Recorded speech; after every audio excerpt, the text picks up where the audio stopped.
Namun seperti tadi yang saya bilang, memang makanan pedas itu memberikan eh, reaksi terhadap kinerja dari saluran cerna pastinya, Iya. karena dia akan menyebabkan iritasi.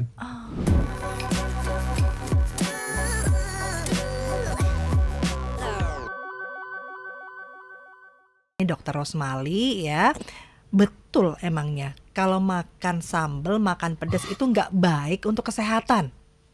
Secara umum Ya, dulu nih dokter. jadi pada prinsipnya yang utama adalah semua yang berlebihan pasti tidak baik. Betul. Nah, itu yang pasti. Tapi berkaitan dengan makanan pedas, memang ada beberapa penelitian yang mengatakan bisa menjadi pencetus terjadinya suatu kanker. Hmm, Namun di lain itu ada pula penelitian yang lain yang menyatakan justru sebaliknya.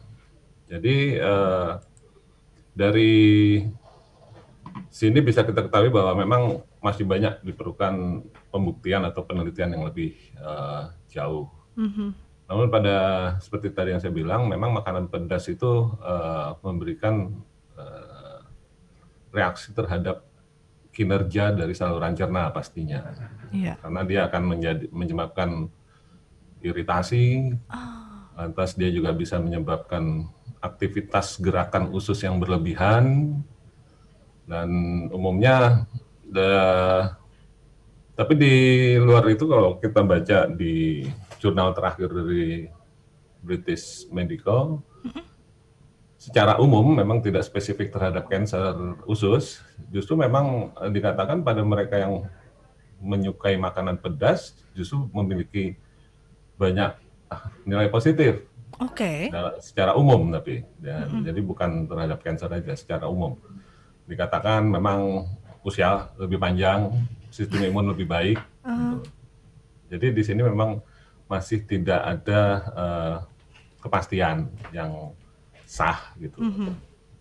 Jadi pada intinya, boleh nggak sih makan makanan pedas? Ya boleh, pada intinya boleh. Cuman tadi, semua yang sifatnya berlebihan pastinya akan memberikan dampak yang kurang baik, terutama Oke. dalam hal makanan pedas ini terhadap sistem saluran cerna. Cernaan. Kalau Dokter Rosmali sendiri makan pedas nggak? Suka pedas nggak?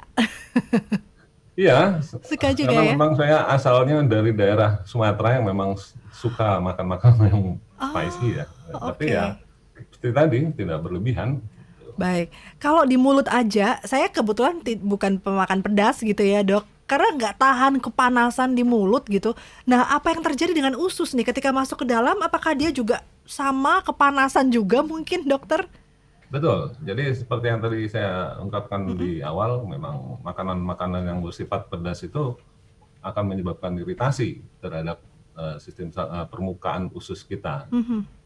Sehingga pada kondisi tertentu atau kebiasaan makan pedas yang berlebihan, iritasi ini akan terjadi berulang-ulang.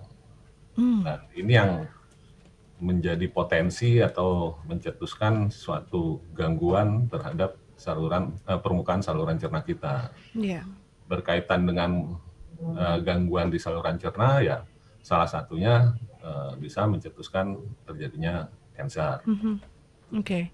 Sebelum ke cancer, yang paling common kita dengar kalau makan pedas itu hati-hati lo usus buntu, itu betul nggak, Dokter Rosmali? Ya, jadi ini juga mesti antara fakta dan mitos sebenarnya. Oke. Saya bicara fakta karena memang dalam beberapa kasus memang isi dari usus buntu kita itu berupa sisa-sisa makanan. Ada yang biji-bijian, ya kan? Ada yang sisa-sisa makanan yang potongannya kecil sehingga dia bisa masuk ke sana. Mhm. Tapi pada intinya adalah bukan makanan atau biji-bijian tadi yang masuk ke dalam usus buntu sehingga dia menyebabkan usus buntu, Iya. tapi sebenarnya sebaliknya. Memang sudah ada proses inflamasi terlebih dulu terhadap Oh. pada usus buntunya, sehingga kemampuan dari usus buntu untuk mengosongkan isinya itu menjadi terganggu, Ah, atau oke. tidak efektif dia mengosongkan isinya.